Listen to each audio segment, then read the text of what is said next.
शाळा अतिशय मोडकळीस आलेली, व्यवस्था नसलेली अशा प्रकारची शाळा आपल्याला पाहायला मिळायची।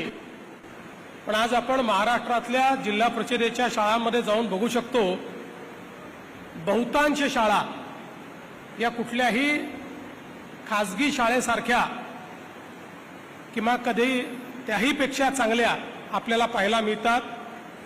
आणि हे तर मी निश्चितपणे सांगू शकतो की जिल्हा परिषदेच्या शाळेतलं शिक्षण 90% खाजगी शाळांपेक्षा चांगलं आहे। आणि आता आपण जिल्हा परिषदेच्या शाळांमध्ये मूल्य शिक्षण देखील सुरू केलंय।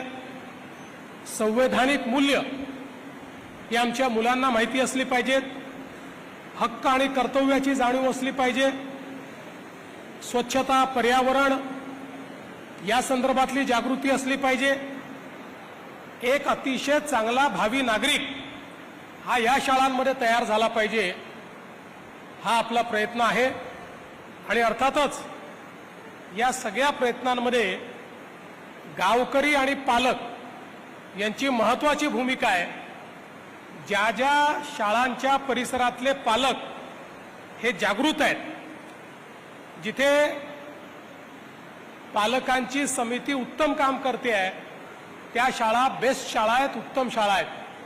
केवळ मुलांना शाळेत पाठवून दिलं इथपर्यंत पालकांचं कर्तव्य संपत नाही, तर पालकांना या संपूर्ण प्रवासामध्ये जिल्हा परिषद शाळेचे शिक्षक असतील, कर्मचारी असतील, यांचे सोबती म्हणून त्यांच्यावर लक्षही ठेवलं पाहिजे आणि त्यांना सहकार्यही केलं पाहिजे। मी रायगड जिल्हा परिषदेचे अध्यक्ष, सर्व पदाधिकारी, या ठिकाणी सीईओ असतील, एज्युकेशन ऑफिसर असतील, त्याही सगळ्यांचं मनापासून अभिनंदन करतो। आणि विशेषतः शिक्षण विभागाने ज्या पद्धतीनं अत्यंत चांगल्या पद्धतीनं परिवर्तन सुरू केलं आहे, मध्यंतरीच्या काळामध्ये जी थोडी गळती जिल्हा परिषद शाळांना लागली होती ती आता संपलेली आहे।